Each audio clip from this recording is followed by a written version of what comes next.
Alright, everybody, welcome back to Major Gaming, and today I just want to do a Dead by Daylight killer tier list. I don't think I've done one of these yet.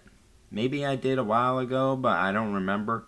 But yeah, a lot of killers have come out over the years, and I want to rank them. And I want to do this differently than a lot of other content creators do tier lists because honestly, I think tier lists really should just be for fun. Not necessarily. I feel like the Dead by Daylight community, especially, takes the tier list placements really seriously. And for a game that's very based on RNG, the randomness of what killer you're going against every match, what perks are going to be in play, the map. Like, these tier lists are just a guideline. They can't be taken that seriously, guys. They really can't. And this one is me trying my best to create a tier list that isn't so strict, I guess. I don't know if strict is the word. More like less definite about what's happening because this game is not a very consistent game.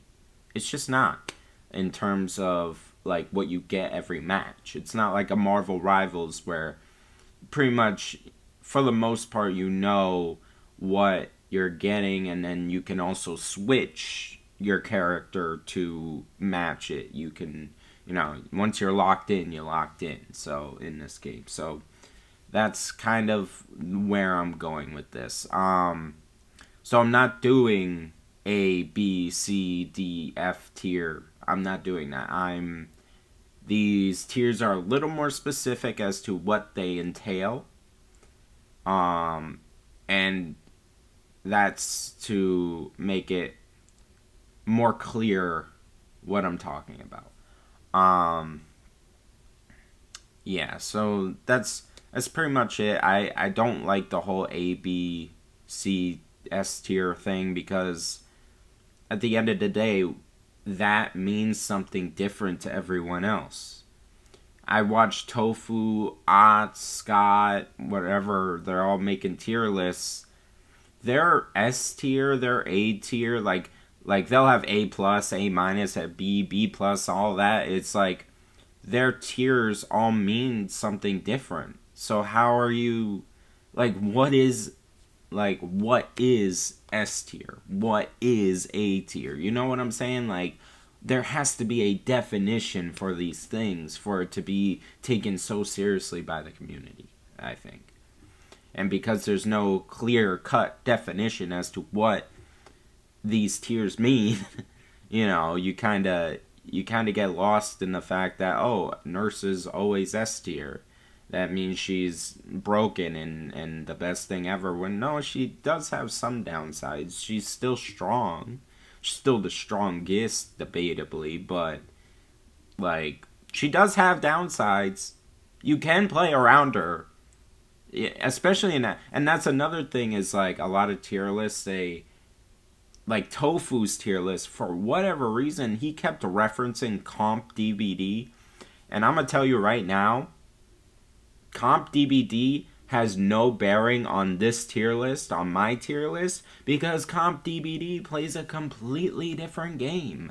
Why am I considering what happens in comp DBD when they ban perks, they pick certain maps, they ban killers or whatever, or they do certain things to fundamentally change the game? You're not playing Dead by Daylight, you are playing comp Dead by Daylight. Two different things.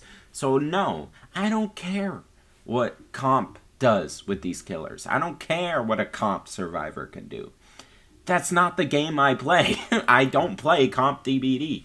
Most 99% of the player base does not play comp DBD. So why the fuck am I making a tier list for the average player and then referencing comp DBD. It makes no sense. There's no logic behind that. They play a different game. Like, they play a completely different game. There's no reason to be referencing comp DBD, and I will not be doing that. You know, to each their own with their own tier list, but that makes absolutely no sense to me. And it honestly, it makes, in my mind, the tier list becomes less valid once you start bringing comp into it, because they're not playing DBD. They're playing comp DBD. Two different things. But, alright. So, this is an average player tier list. We're going to start out with S tier, which is almost no downsides. Every killer in this game has downsides. Anyone who says differently is just wrong. Every killer has some little things that that can add to the struggle a little bit. Almost no downsides just means that those downsides are so minuscule with certain killers that it almost doesn't matter, but they're still there. Because there's no killer in this game that's completely, broken to the point of having no counterplay, no downsides at all. So that's almost no downsides. Pretty obvious. Some downsides, which is A tier. Some downsides means that, actually I should change it to some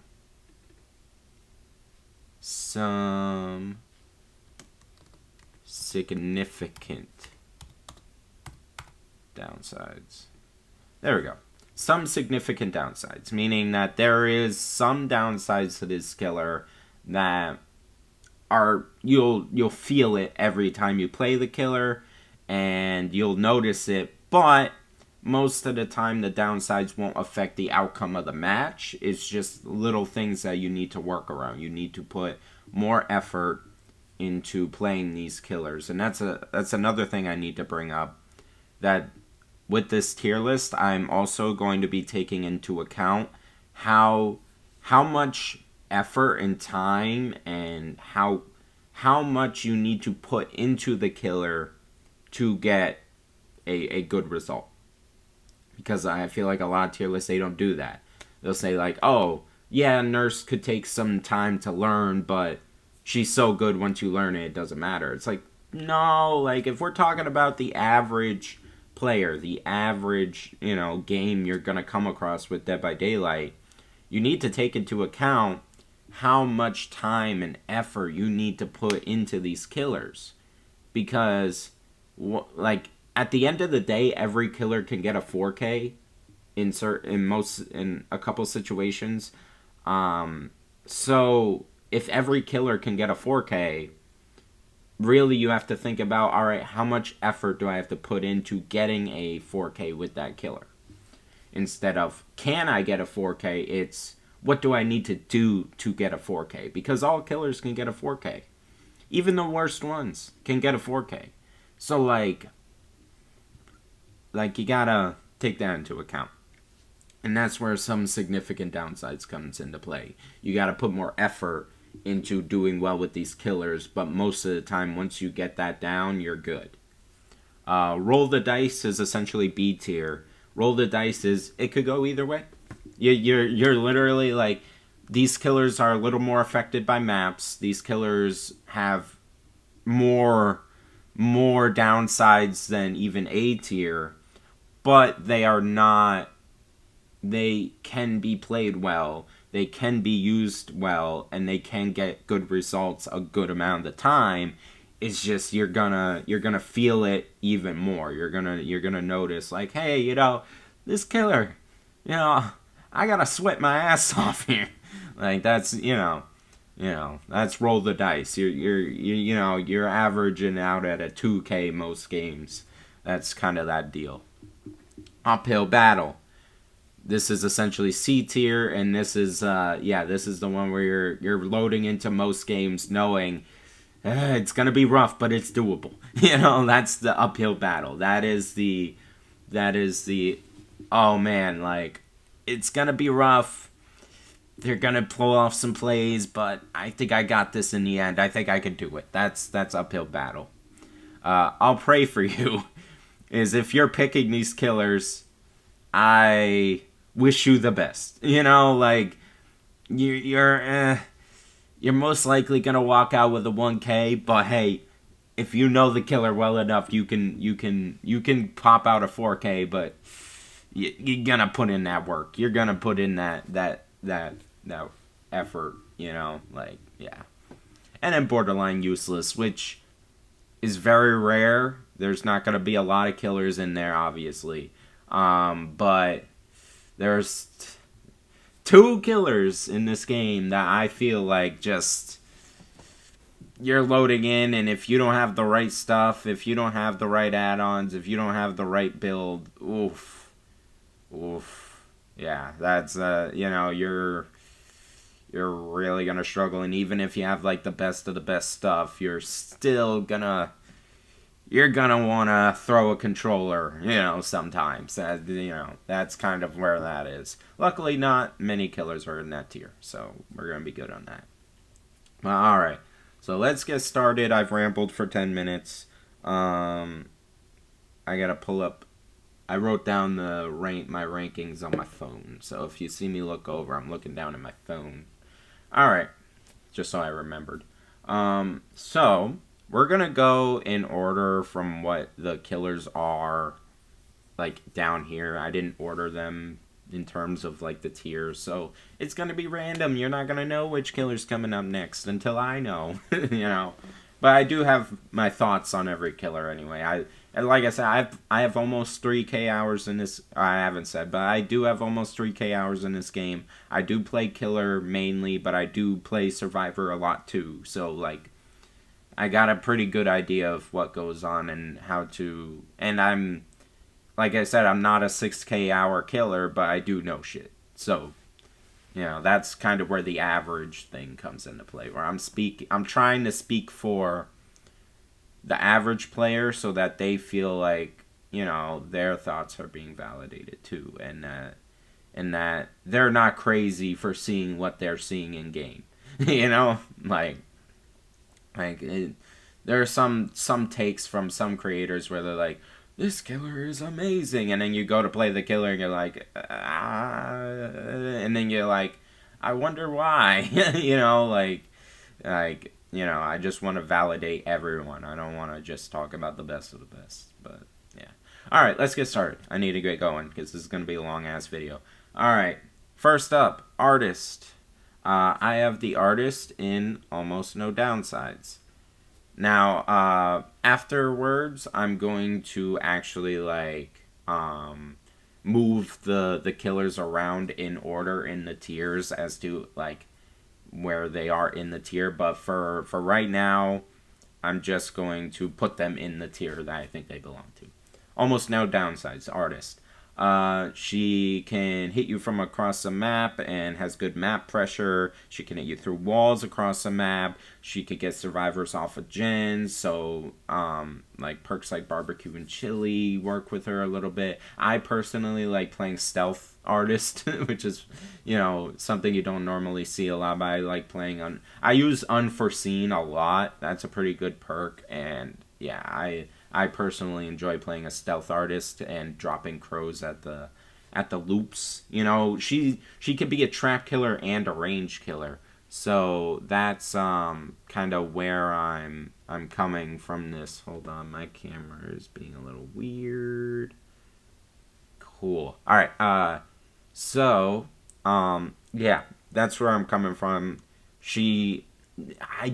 The only downside she really has is that she can be an M1 killer, but like she's not an M1 killer. She has birds that she could put at the loops to completely shut them down, and then she can then shoot those birds out if you aim them correctly.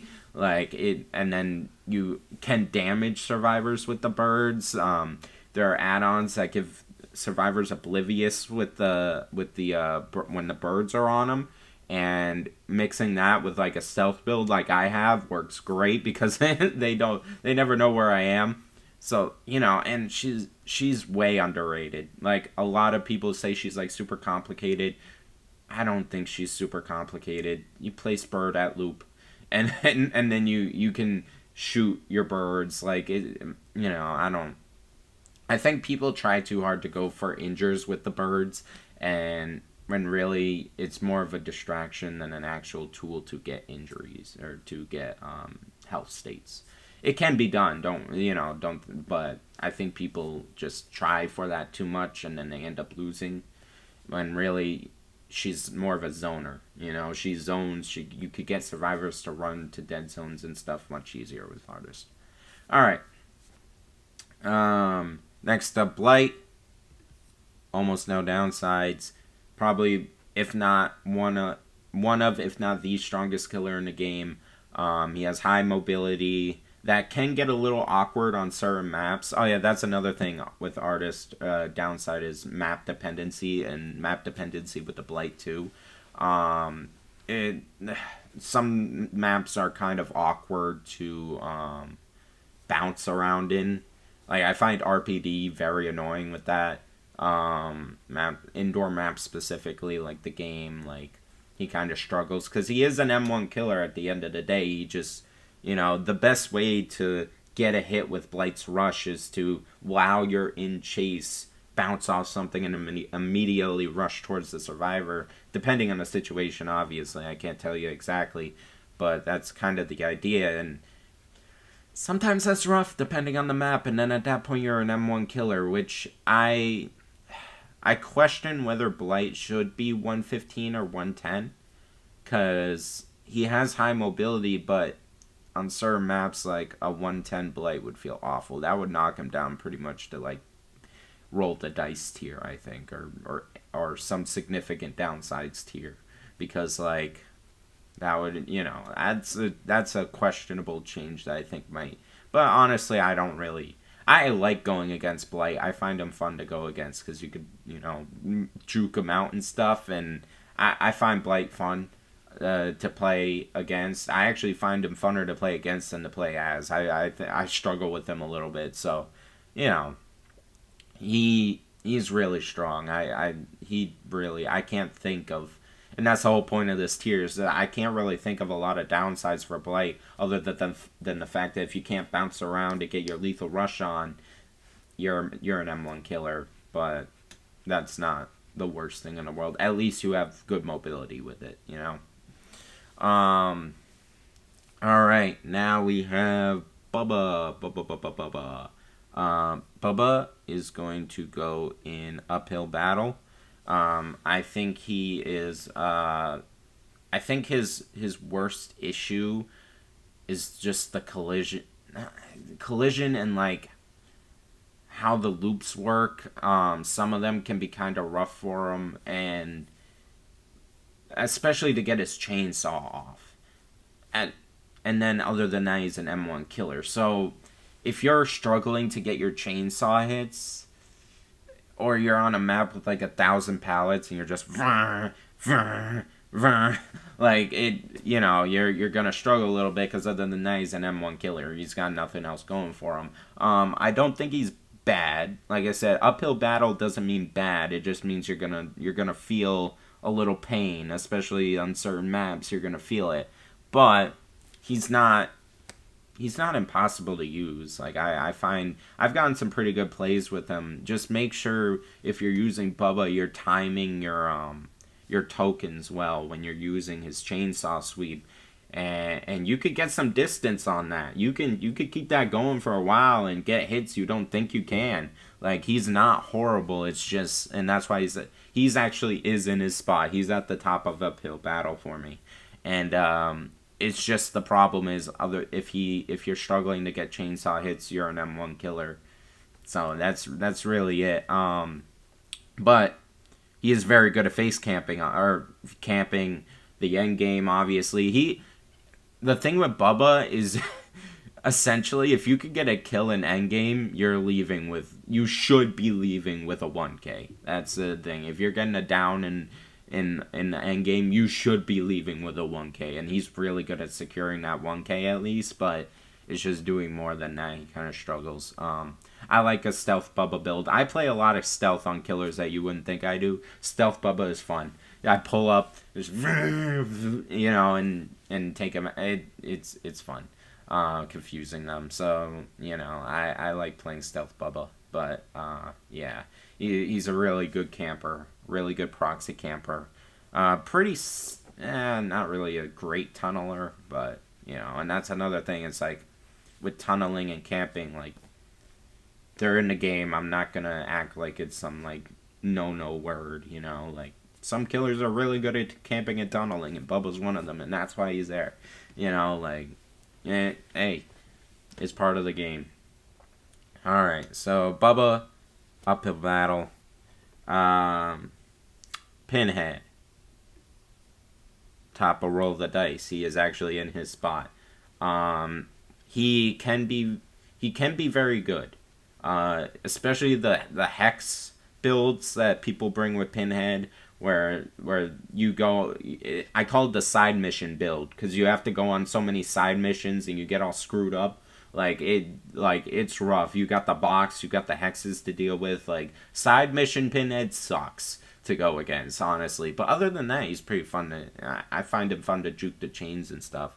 But playing as him, his chain attack is solid enough, but sometimes with certain like angles or whatever, you end up not getting a lot of value out of his chain, even if you hit the chain, which sucks. It's like a weaker version of Houndmaster's dog, which is funny because Houndmaster came after. But like it's like a weaker version of that where the survivor can break the chain. So if you're not in a good position, to hit the chain, even if you hit it, you're most likely not going to get a lot of value out of it. His strongest point is his box, which can cause a lot of issues with survivors coordinating and stuff and trying to figure out who should go for the box and when. So yeah, he's definitely top of roll the dice. You can have very good games with him, but sometimes like it does suck a little. But I think he's a solid killer overall, and one of the few killers I don't think really needs a lot of changes. I don't think he's anything crazy. So, like, I think top of roll the dice, is fine for him. Clown, actually, he's gonna be in his spot too. Second tier of second runner up in uphill battle. His hinder is good. Once you learn how to use the bottles effectively with speeding yourself up and slowing the survivor down, he can be very good. But that's the thing, it's like you have to be able to do that, because otherwise, like, yeah, you can hinder the survivors to death, but if you have no map mobility, the gens are gonna get done before you get anywhere with it. He's good at dealing with body blocking. That's another thing Bubba can deal with, is body blocking, because chainsaw. Yeah, so that's another thing. So he's decent with body blocking because he can slow down the survivors and then walk around them. But yeah, other than that, I mean, he's essentially an M1 killer, other than the fact that he has the bottles. So if you're reloading if you're missing your bottles, if you have to reload a lot, that does suck. That's not going to be fun. That's why it's an uphill battle. But you can do it as long as you hit your bottles, and then you use your yellow bottles to speed yourself up at the appropriate times and keep yourself reloaded. Like, yeah, he's solid enough, but it is going to be a struggle, especially on the bigger maps. But yeah, not much to say about him other than that. He's a struggle. He's a struggle bus. All right. Dracula, the Dark Lord, is going in some significant downsides. Mainly the downsides are just the fact that his Hellfire is a weaker Pyramid Head attack. So, like, some loops you can't use it on, which is, fine considering he has other powers. But, his Hellfire gets shut down by certain loops. It's kind of slow. And then his Bat form is really good for map traversal, but you can't see the survivors or hit the survivors while in Bat form. And I swear, like, I feel like Dracula is really good, but I feel like people overrate him because survivors don't. I never see Draculas, for one. I don't know many. I haven't gone against many Draculas, especially not recently. But like, if you see the bats, run away from the bats. Walk away from the bats so they don't see your scratch marks. Because, like, if you're getting caught off guard by the bats, you're not paying attention. Because it's literally a giant swarm of bats going kee kee kee kee kee kee. And there's a lullaby that you can see on your character when they get close to you. Like, it's like, you should not be getting caught off guard by the bats. It just shouldn't happen. At least not in most situations. Like, that's pretty crazy. The wolf form is alright, but it's essentially a weaker Wesker. But the haste bubbles are great. The haste is great. It helps. It really does help. That is good. I feel like wolf form is underrated. His wolf form is actually pretty good. The fact that he can break pallets with the lunge is cool. Like, he has a lot going for him there. The issue is with wolf form and Dracula form, if you can't get your Hellfire off, if you can't get a lunge off, you are an M1 killer. Which is pretty much the downside to Dracula, is if you're at an area where those things are not going to work out for you, you're going to struggle, and then you are an M1 killer. Now, wolf form is a little bit better because wolf form is smaller and you get the haste, so that's a better version of an M1 killer. But if you're in Dracula form and you can't get your Hellfire off, you're an M1 killer. Like, and then bat form, like, it's just for map traversal. You can't really do a whole lot with that. You can catch up with, you could make the distance, you can catch up, but at the end of the day, like I said, if a survivor knows what they're doing, I've gone against survivors that made my Dracula pretty much useless because they looped me around a loop on Toba Landing. Oh my god, that was horrible. I couldn't hit them because the Hellfire wouldn't go through. Like, it was a high wall, so my Hellfire was useless. And then anytime I switched to wolf form to catch up to them, they just vaulted this window, this other window. There was like a window, an L window, and then another window right there. I'm like, what is this? Why are there two windows here? Like, and I couldn't do anything because my Hellfire wasn't working. I couldn't catch up with the dog. Like, I couldn't lunge around the walls. That was a really bad game as Dracula for me. That one sucked. But, he doesn't have a lot of downsides. It's just that certain loops kind of suck for him. He is counterable, is pretty much what I'm saying. And he doesn't do, like, camping or tunneling any better than any other killer. It's not like he's super special with that. But yeah, I think he's barely out of almost no downsides. I think because he all of his powers are weaker versions of other powers, he has some of those M1 struggles. Sometimes, not a lot. I'm not saying, I get people, I'm just waiting to get people in my comments, you underrate Jack. I don't care. Also, he does, and again, another example of a killer that takes a lot of practice and a lot of time and a lot of work you gotta put into him for the same results as another killer that doesn't take as much work that you can get the same, if not better, results with. That's another thing. He does take a lot of work to put in because of his multiple forms, and you gotta know when and where to switch and everything, and that does take a lot of knowledge. So that's also why he's in some significant downsides. Alright, enough on Dracula. I spent too much time talking about him. Next up is Deathslinger, and he is in Roll the Dice. He can be really good, but if survivors know how to dodge his shots, you're struggling because you're a 110 M1 killer, which is even worse than a normal M1 killer.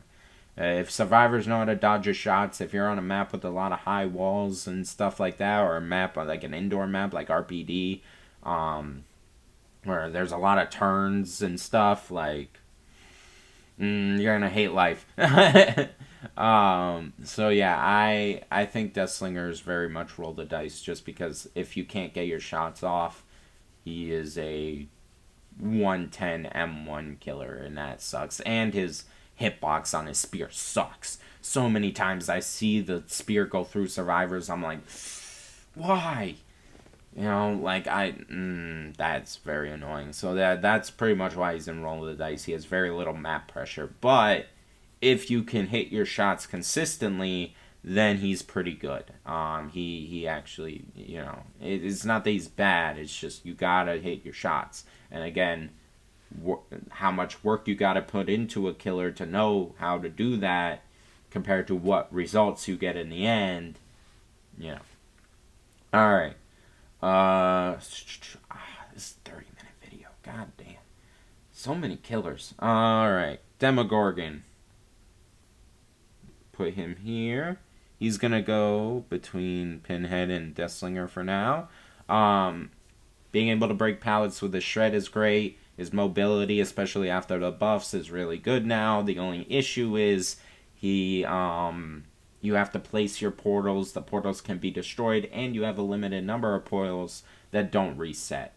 So the map mobility is solid enough, but it's not anything amazing. There are other killers with better map mobility, but his shred and his ability to zone, like open his thing and be like, am I gonna do it? No, M1.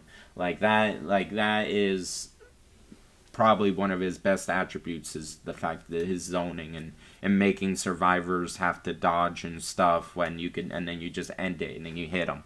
You know, that's kind of, you know, that's, I talk with my hands, just so you know. But, yeah, Demogorgon, he's very much just like the average killer. You know, he's gotten some buffs recently that are very helpful, and I think he's in a decent spot now. And he doesn't take a lot of work. He doesn't take a ton of work to put in to learn him. Like, you just gotta know when to shred and when not to shred. And portal placement, but it's not like anything super complicated. So that's why he's in Roll the Dice. He just doesn't do anything crazy special. You know, he's very average, very just there, which is not a bad thing. Alright, Doctor. He is going to be in uphill battle. His shock therapy can stop survivors from dropping pallets and vaulting windows. The only thing is you're going to hit them a couple times before that actually helps you. Like, it's not going to, like, just, like, shock and work. Like, you can even shock them and it's just not right. You're not in the right position. So yeah, his one like real ability to his anti-loop ability is not that crazy, and then other than his anti-loop ability, you're an M1 killer that can distract survivors. His skill check builds are good, but other than that, his static blast is solid. Is good at finding survivors and spreading your insanity levels or whatever. And the insanity is very distracting. I will say, like, you don't notice it when you're playing him, but when you play against him, you're like, okay, like, this is a little disorienting. I gotta figure out where he is.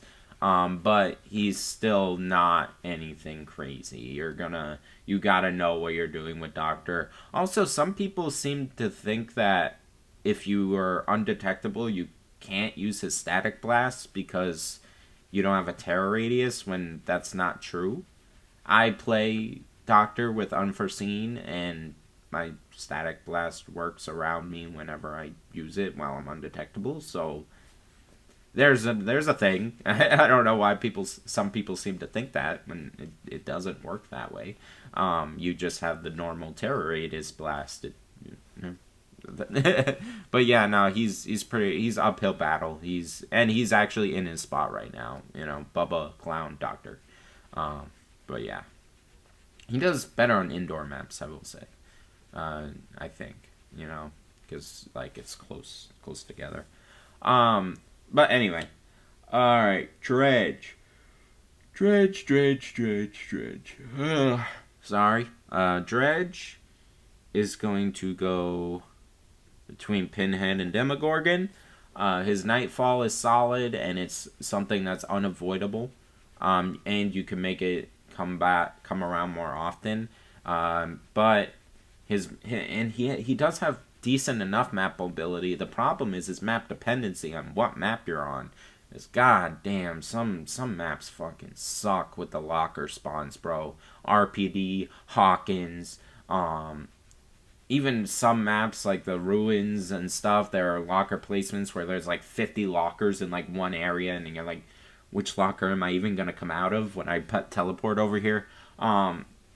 So yeah, like locker spawns are rough. I always have this suggestion where I don't understand why they don't put lockers. You know how like Onryo and Xenomorph have the spawns for like TVs and stuff, and their turret things. Why can't Dredge just get an extra locker at every spawn where those TVs would pop up? That would be a huge quality of life buff for him. That would probably put him in some significant downsides. I think he'd be out of roll the dice if that was the case, but locker spawns are awful and he's way too map dependent, so there's that. And then his anti-loop ability is okay at best. It can work, but at certain loops it's pretty much useless. So, all it does is slow you down, so you just have to break the pallet anyway. But like I said, Nightfall and his map mobility is his best attribute. Now that he doesn't sound like a vacuum every time he moves, he's doing a lot better now, but he's still iffy. He's still at that roll the dice where you could have a bad game, but you could have a good game. Survivors who lock lockers well, that's annoying. You go, but also you get the sometimes where you actually do get a survivor because they went to lock the locker that you teleport to, and you pick it, and I'm like, yes. So that's a dopamine hit. That's fun. All right. So Dredge is in there. Pyramid Head, Executioner. Some significant downsides, but I'm putting him above Dracula. His ability to tunnel is insane because of the cages and the Mori base kit. So, like, he's a really good tunneler, and that's huge. Getting down to a 3v1 very fast is very important. So, the fact that he can do that so easily, I can't put him any lower. Like, the tunneling is strong when you can do it well. You can't deny that. So him being this high up makes sense. And then also that he can hit you through walls and through loops and stuff. Like, I've hit so many crazy shots. He can hit multiple survivors at once with his shot. Like, I've hit a healing survivor. I've injured one and downed another because just through the wall, just because I play stealth Pyramid Head. With Unforeseen, I pull up, I'm behind a wall, I know they're there, and I just, and then they're dead. Like, it's great, so, like, it's fun, and then another thing I do when I play Pyramid Head that I don't see a lot of people do, is you don't always have to go for a shot. If you're at a loop, and you drop down and you put your Trail of Torment through the pallet, most of the time what'll happen is the survivor will leave the loop because they don't want to run into your Trail of Torment and be able to get caged and tunneled. So they avoid the pallet now because you just move forward a little bit through the pallet, and then a couple seconds later you just put it down again and hit them as they're running away, and it works out pretty well. I don't know why people underrate Pyramid Head so much. He's really good, especially if you know how to hit your shots. Hitting your shots can have some work that you need to put in, which is why he's not in almost no downsides. But he's really good. Ghostface, right here, with his new buffs, he is definitely a lot better. Without the buffs, I would have put him in I'll Pray For You, but the wonky detection, the reveal mechanic being so wonky is sometimes in your favor, sometimes not, which is why, like, you have no idea going into it, really. But he is a very good stealth killer if you can. And then the thing is, like, his stock is just not as good as Majr's. And I notice Ghostface stalking me more than I noticed I think it's because it actually shows up on the survivor thing when you're being stalked by Ghostface. You can literally see it. So you know, oh, I gotta get out of here. Wherever he is, he's looking at me, so I need to move. With Myers, you don't have that. So I think that's a big downside to Ghostface. I almost wonder if taking that out would be a good idea, because once you're getting stalked, you see it on your thing. If you're paying attention, you just know to leave, break line of sight anywhere, and then wherever you are, just hope you're not running into him if you don't outright see him. And then on certain maps like Area Crows, you can see him wherever, That's why Ghostface, he's an uphill battle. And then, without his stock, without his stealth, if you're getting revealed, you're an M1 killer. That's all you got. That could crouch. That could teabag. That's all you got. I do like the add-on that exhausts survivors that reveal you. That one, because I'll purposely let them reveal me just to exhaust them, just so that I don't have to deal with the exhaustion perks. I purposely do that with Ghostface, and that's kind of fun sometimes. Alright, Chucky. Chucky might be a controversial one, but I'm putting him right here, right after Pinhead in Roll the Dice, after his Slice and Dice nerf. He is not as bad as people say. People are putting him in C tier or whatever. He's not. He's top of Roll the Dice. He struggles with map pressure now, because he's a 110 killer and he's not as good in chase. That's the thing. Before you had you had a weaker map presence because you were so strong in chase. Now he's not as strong as chase, so his map presence is felt more. But his size and the fact that he could just go into stealth at any point, I've gotten so many hits where I'm just at the loop and I just stealth and stand still.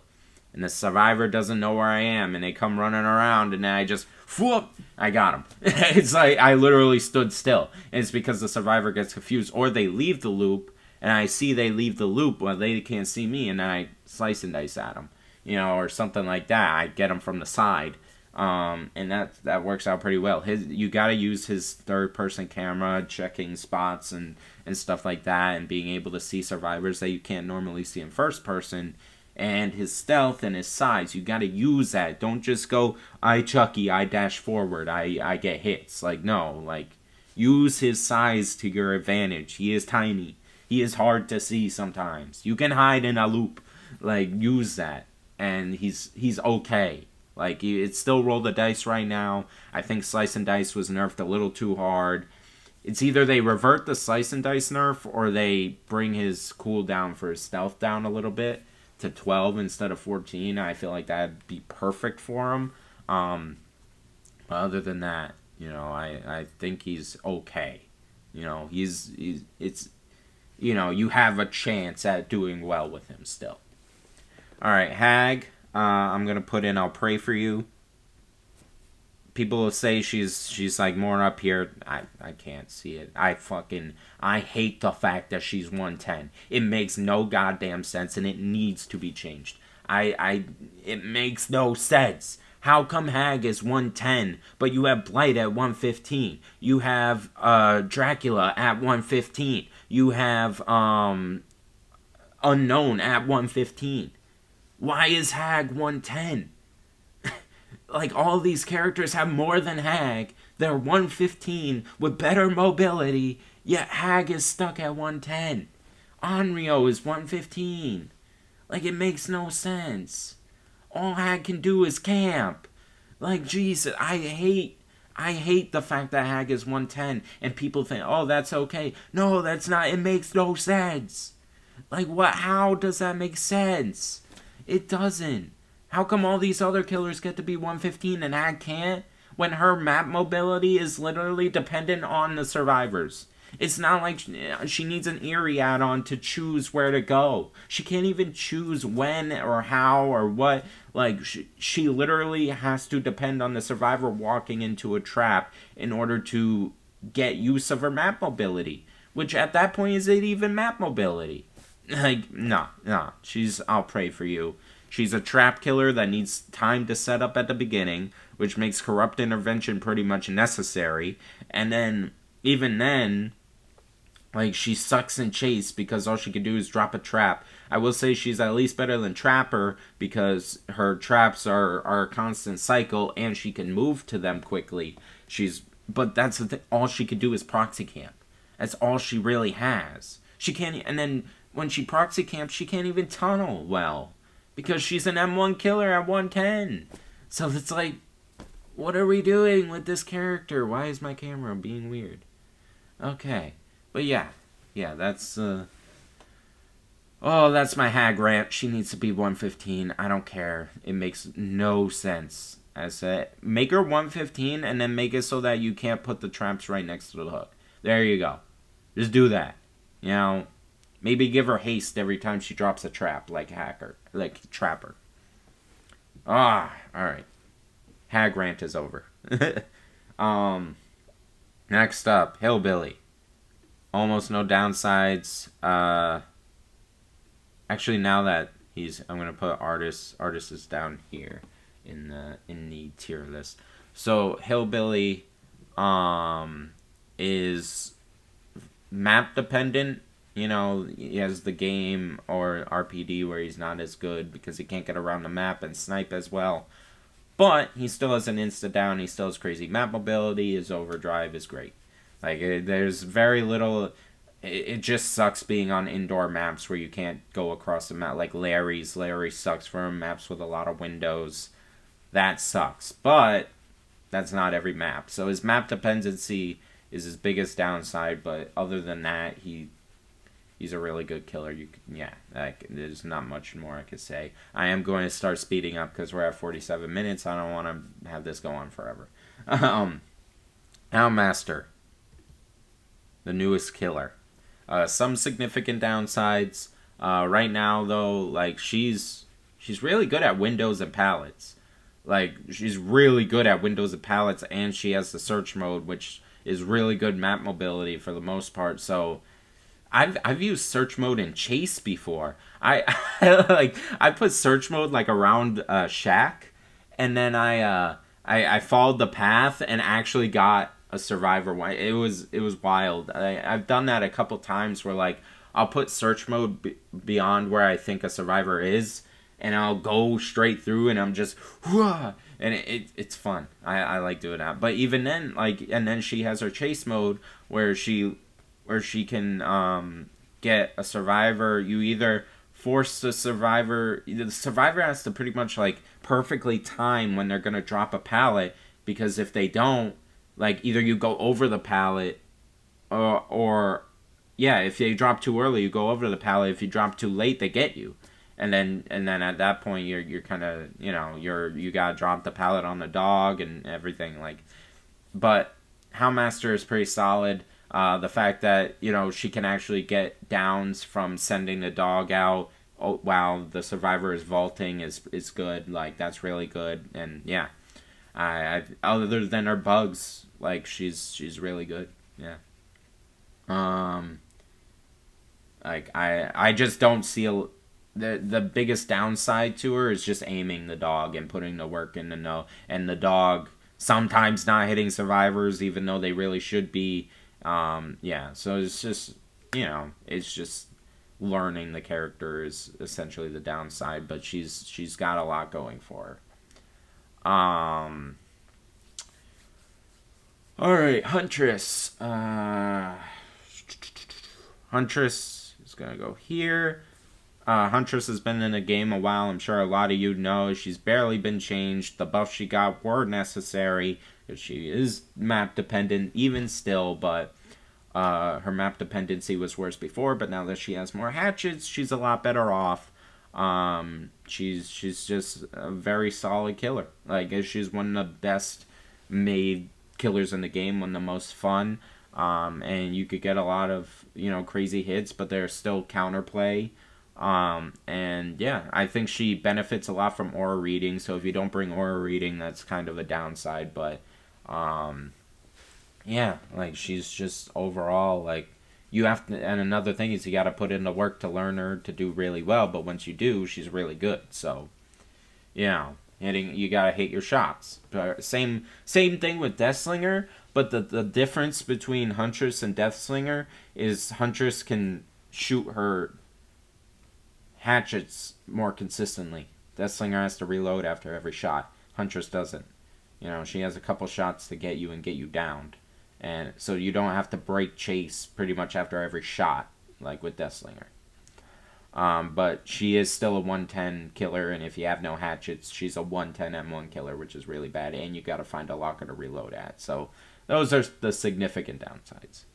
Knight, roll the dice, and he is here.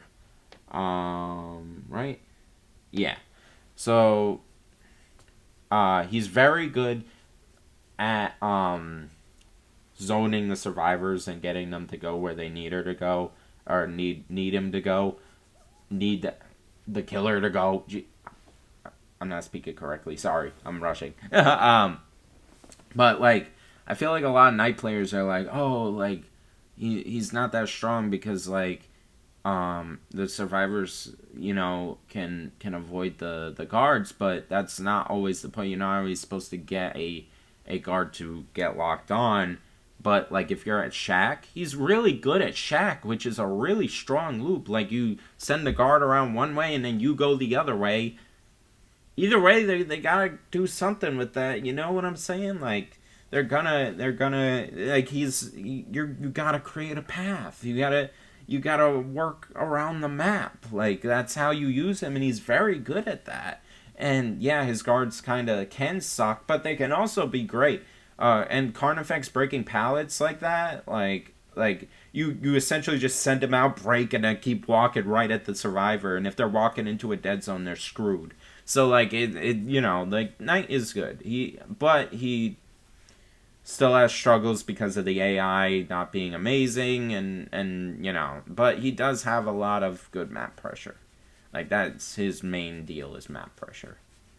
Um, but yeah. All right, so now we got Legion. Legion is I'll pray for you.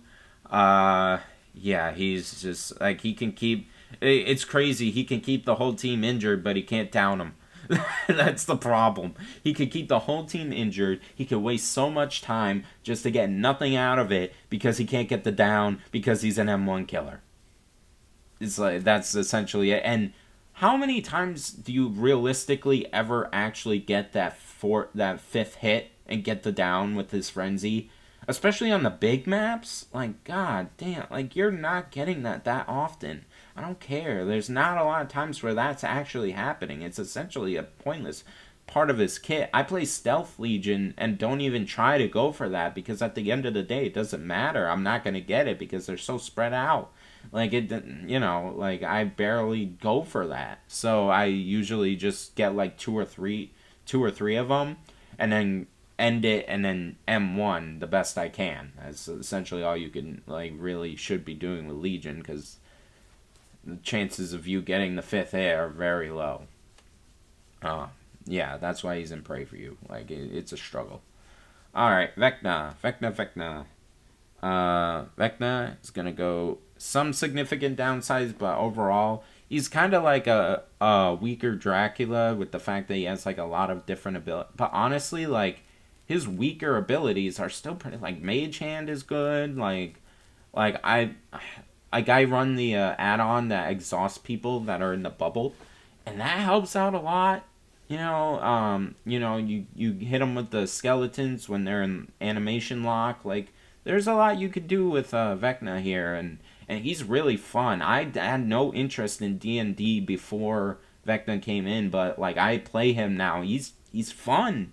He's a fun killer, and I enjoy playing as him. And his fly is really good now after the buffs. Like he has a lot of everything, and honestly, I feel like he does the multiple powers thing better than Dracula because he doesn't change. Um, he just throws out a different thing, and honestly, it's great. I love Vecna. You know, the main downsides are just elevation with his, and the fact that his skeletons are easily dodgeable by just crouching.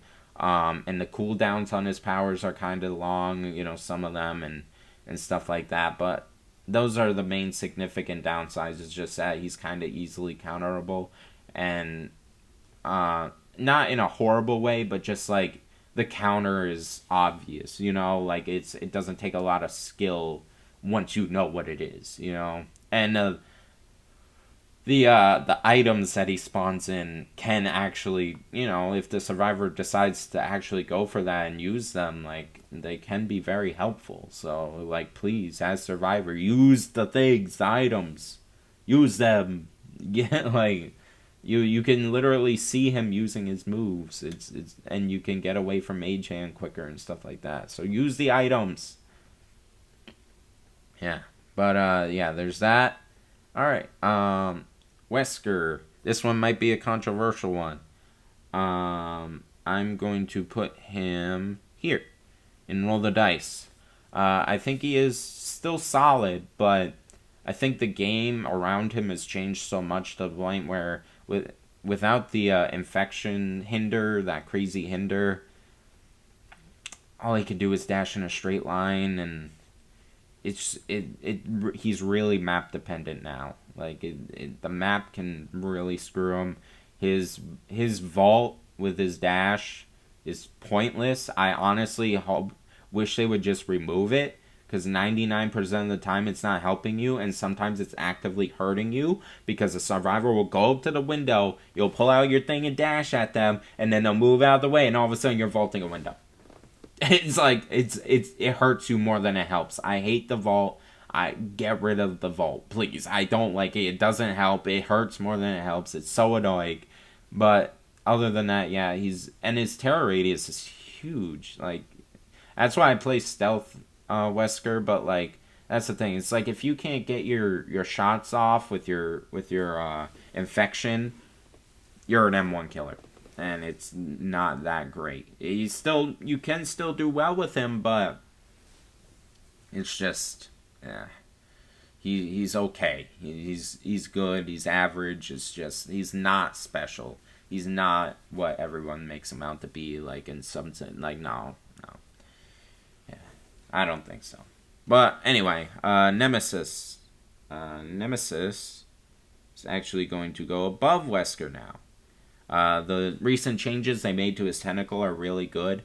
The biggest downside to Nemesis is the fact that he can't deal with body blocking at all.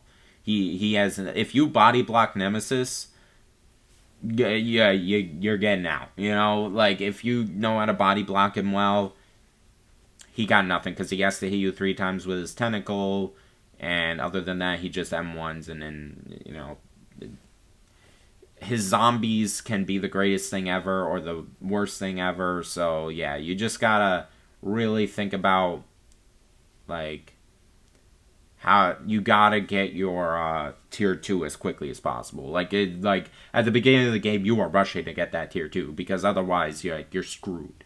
And then tier 3 is great because you have that longer range, but like I said, you're rushing to get that tier 2, because without it, you're kind of screwed. I wish the contamination actually did something other than just contaminate. Like they cough. Like that's it. That's all you get out of contamination. I wish it like actually did something more, you know, consistently throughout the match. And then, like I said, his zombies can be great, but most of the time they're useless. They're fucking useless. You know, all I do is I hit them to get infection rate. That's all. Like, that's pretty much most of the time what I do. Sometimes they're good for information. Sometimes they actually do provide a good distraction. I remember one time on Dead Dog Saloon, a zombie followed a survivor up the stairs, and then I was at the bottom of the stairs waiting for them to vault the window so that I could, and they were injured, so there was nothing they could really do, and contaminate, so they were like, ah, crap, so they vaulted the window. I punched them, and I ended up getting a 3k out of that, so that was fun. You know, sometimes the zombies are great, but most of the time, ugh, they're bad. But yeah, alright, so now Freddy, the newest reworked killer. I'm going to put him right here. His rupture is fun. His new teleporting where you could teleport and like at survivors and at gens. And if you my build for Freddy is pain res, pop, nowhere to hide, and not unforeseen. Barbecue and chili. Run that build. I promise you, you will do so well with him because he can teleport straight to gens and just kick them, and he like it. It's great, and then the pallets and the snares, like everything just works so much better now. I love new Freddy. He's honestly one of my new favorite killers. I love the rework they did. They can make him stronger if they want to, but honestly, like he's great. I love Reworked Freddy. Rupture, when you do get a hit, that's the thing. Rupture, it does take timing. I use the add-on to make it happen faster, and I use the add-on to expand the range at the same time. Those two add-ons together, you're way more likely to get a hit with it. And then the fact is that even if you miss, you just drop another pallet right on top of it right away, and you're good. So yeah, like that, and the idea that you can snare someone and then hit them and they're still hindered is really good. But yeah, Freddy, he has a lot of map pressure now. He's a lot better, but he's still not amazing.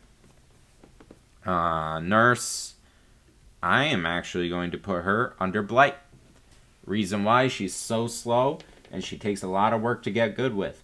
I don't care what, it's easy. Like, no, it's not that easy. If you don't run aura reading, you're blinking through a wall and you have no idea where the survivor is. I don't care. Like, you have to bring aura with her, because otherwise, like, yeah, and that's the thing. It's like with the loops, like, yeah, it's great to hit a survivor through a pallet or whatever, but like, and I'm not saying she's bad. Like I said, almost no downsides, but I don't think she's better than Blight because she's so slow.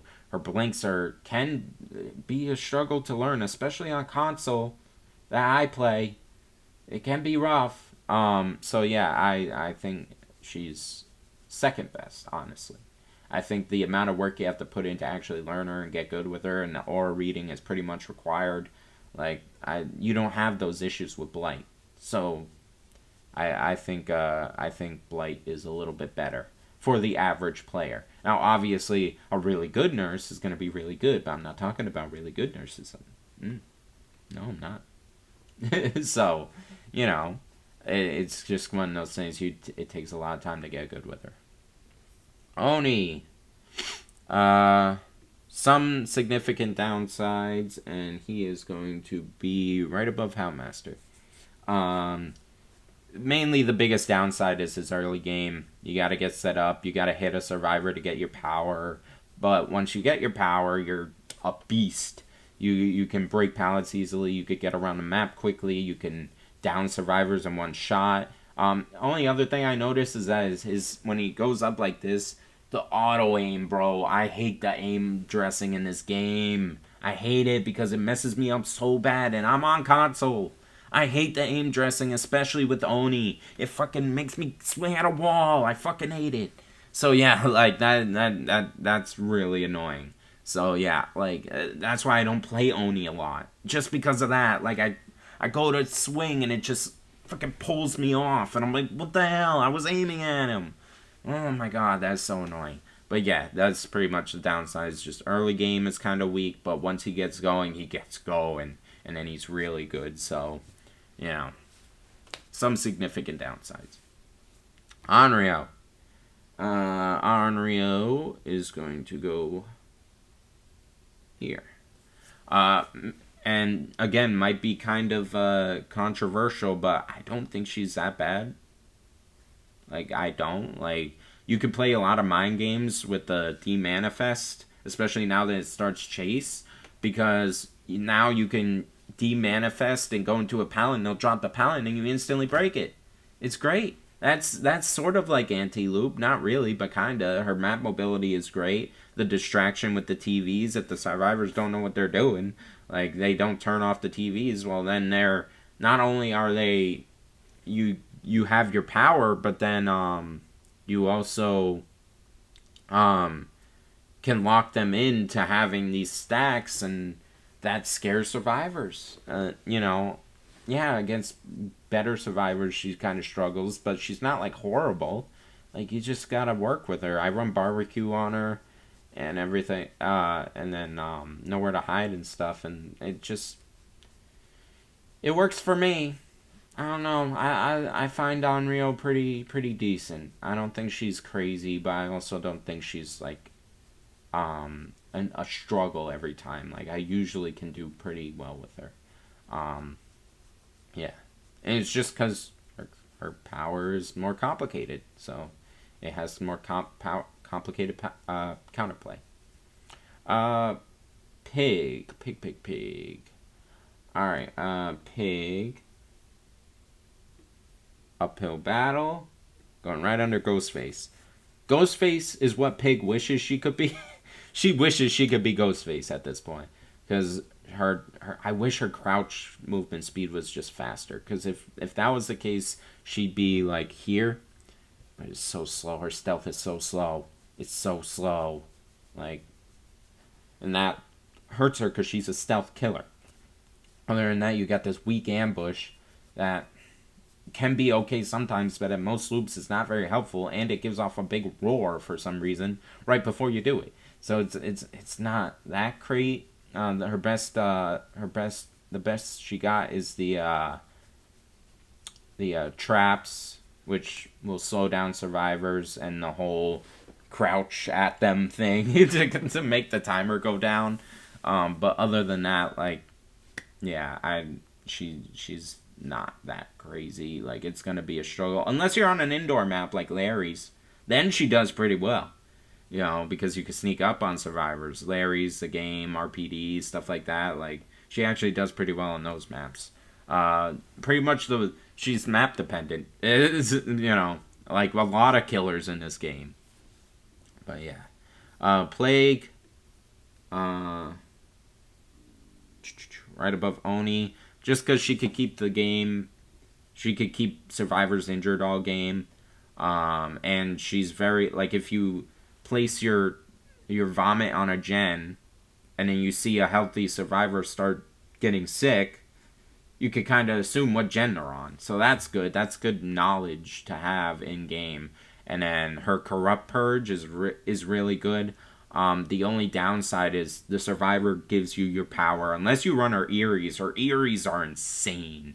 They're really good. But other than that, yeah, like, the survivor gives you your power and decides what you can and can't have.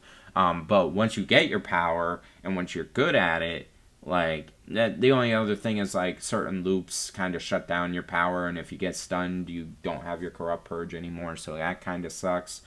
But overall, like, keeping survivors injured all game is strong. And the problem is, if she's doing that and she doesn't have her corrupt purge, she's just an M1 killer. So, that's where the downsides come in. Majr. I'm gonna put right here.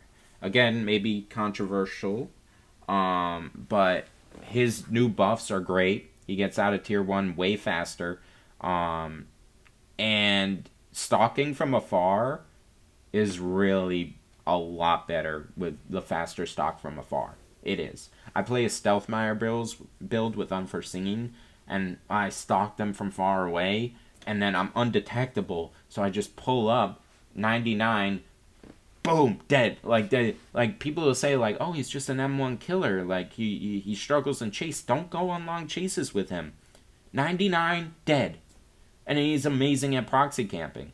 So, like, like, come on, like, he sucks in chase sometimes, and on certain maps, which is why he's not in some significant downsides, but overall, like, he's not that bad. Like, he 99ing, and you have no chase because you just killed them. Like, you just downed them immediately. So what's the problem? Like, I don't get that. So yeah, that's why I put Majr's up there. Stalking from afar is fun. It's way better. Alright. Singularity.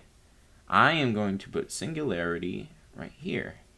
Mainly because, he is very strong.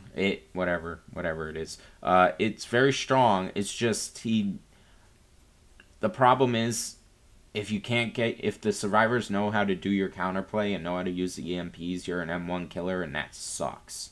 And he takes a lot of practice and a lot of work and time to put into him. So,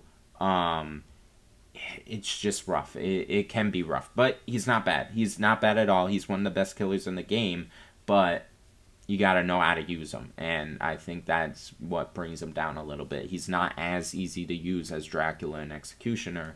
So that work you gotta put into him, like for the average player, he's not gonna seem as strong. That's pretty much it. If the survivors know the counterplay, he can be shut down. But he is very good at 3-genning, he's very good at proxy camping, he's very good at knowing... He has the best map presence in the game, I think. Just the fact that he can see everywhere, you're constantly being watched, even if the pods get shut down. But, again, he takes a lot of work, and he can be shut down, which is why he's in some significant downsides. Skull Merchant. Borderline useless. They nerfed her way too hard. They nuked her into the ground for no reason. The last rework, all they had to do was, like, remove the haste.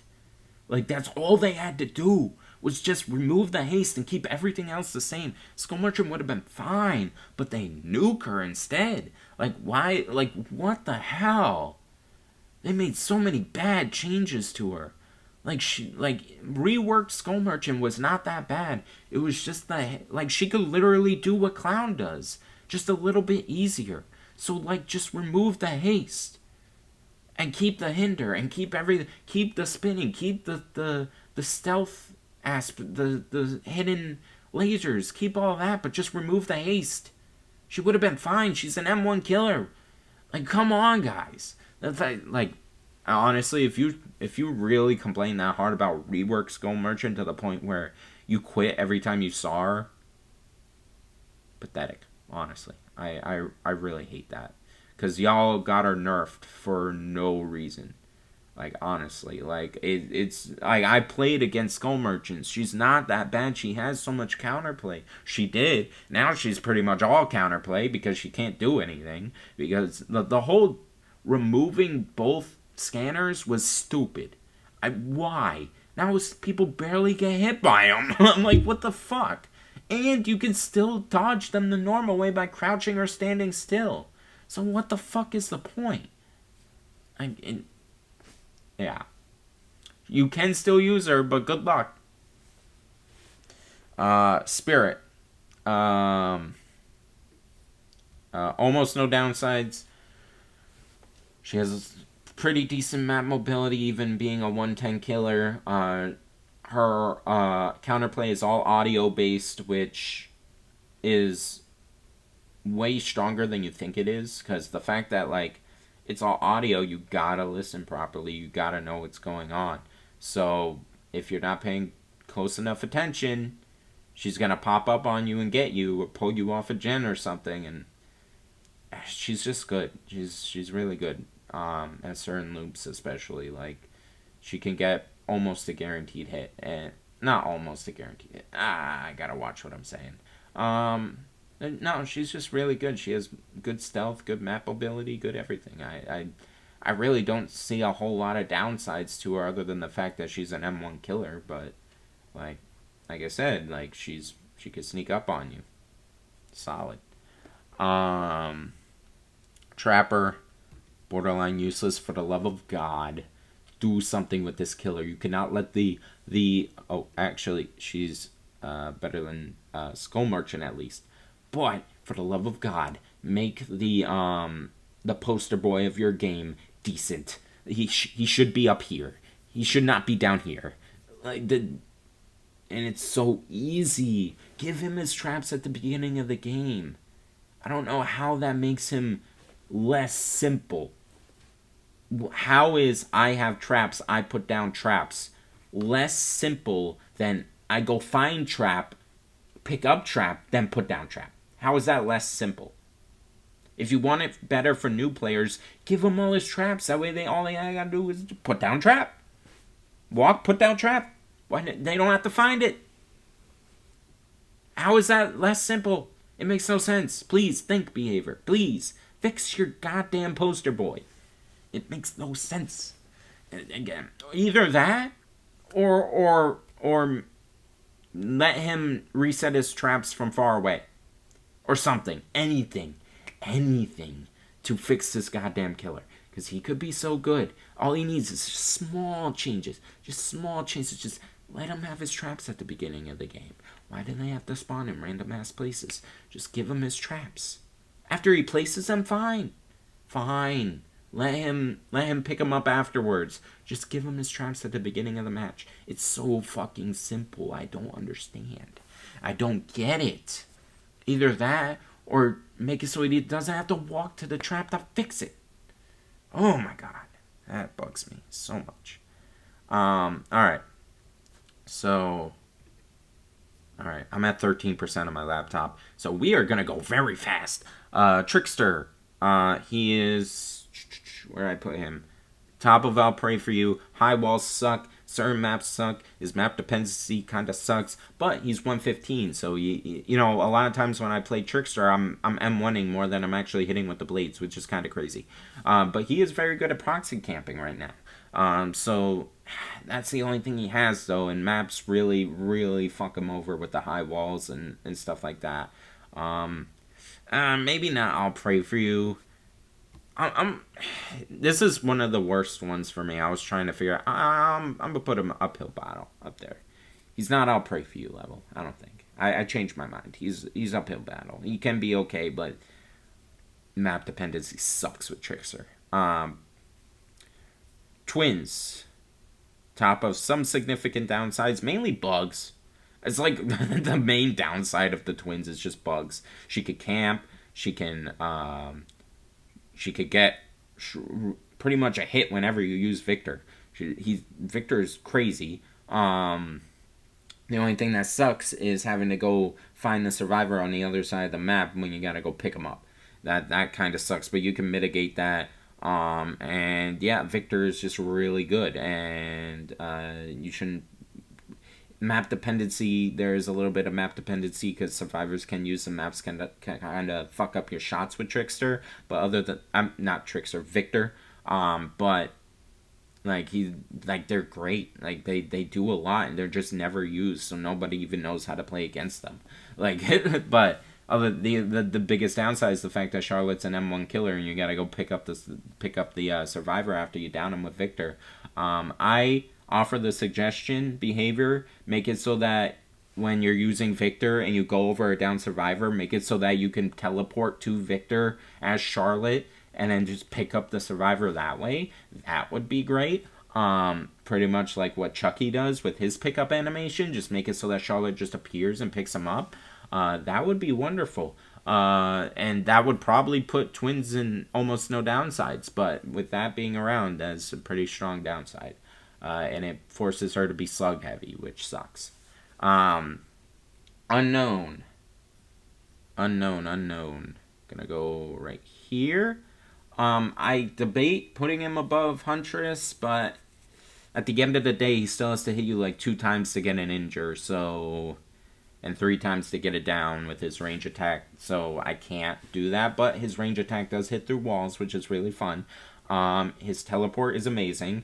It just sucks you can't place it down, but when you got a good spot and you teleport to it, like he can move across the map in a second, so crazy. And other than that, he's just really fun. I really like the Unknown. He's a great character, and I love his design. But he has some downsides, like having to hit 3 times with his attack. That's pretty much it. But that's significant enough. All right, Wraith. I'm at 10%, so I gotta go. Wraith is going to be right here above Demogorgon. He's a lot better than people think. People don't give him enough credit. And yeah, the body blocking is really good with him. And if you say otherwise, you're wrong. Sorry, I am very much rushing. But body blocking is very good. The problem is he's an M1 killer, but he has a lot of map mobility. He has a lot of map presence. So yeah, he's a lot better than people say, but he is still M1 killer. It's just, but he has so much map ability and stealth, it makes up for it, I think, in a roll the dice type of way. And then Xenomorph,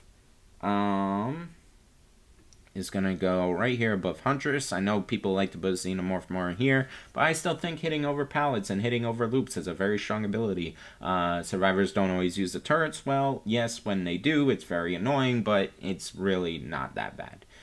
You can destroy the turrets pretty easily, and her map mobility and her tracking ability with the footsteps is great. So yeah, like you can find survivors extremely easily. She pretty much has built-in lethal pursuer. When she goes in her tunnel and just crawls around a little bit, you'll find someone.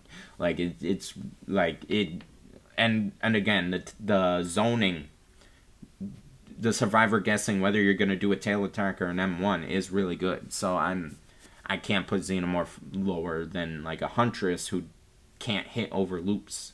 You know, like Xenomorph can. I don't really, yeah. And has worse counterplay because it's harder to do. The Xenomorph counterplay is worse because it's harder, so makes sense, right? But yeah, so I'm gonna end this here. This is my tier list. Yeah. If you have any thoughts, let me know down in the comments below. I'm sorry I started rushing near the end, but my laptop's about to die. So I'm going to say bye. I will explain further in the comments if necessary for certain killers. And everyone, have a good day.